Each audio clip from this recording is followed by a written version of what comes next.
శత్రులు దాడి చేసి ఆస్తి పడగొట్టినా, భార్య వచ్చి నిందిస్తా ఉన్నా, స్నేహితులు వచ్చి నేరాలు మోపుతున్నా, ఇతని హృదయం బహు నిమ్మలంగా ఉంది. యెహోవా ఇచ్చాడు, యెహోవా తీసుకున్నాడు, మళ్ళీ ఆయనే ఇస్తాడు, ఆయన చూసుకుంటాడులే అని మొత్తం అంతా కూడా దేవుడికి అప్పగించేశాడు, అంత భారం అంతా కూడా. కానీ మనమైతే గందరగోళం చేసేసి వాళ్ళే మేము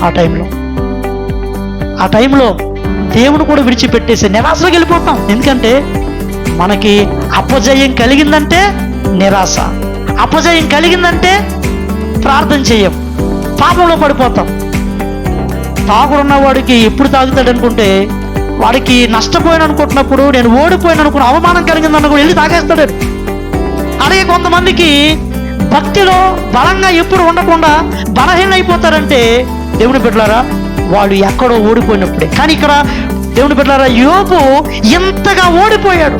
దేవుని బిడ్డలారా, బయట శత్రువుల దగ్గర ఓడిపోయాడు, స్నేహితుల దగ్గర ఓడిపోయాడు, చివరికి భార్య దగ్గర ఓడిపోయిన పరిస్థితులు కనబడుతున్నాయి. చివరికి తన ఆరోగ్యం కూడా బలహీనమైపోయింది. అయినప్పటికీ కూడా ఇతనికి దేవుడి పైన నమ్మిక మాత్రము ఏమాత్రం కూడా తగ్గట్లేదు.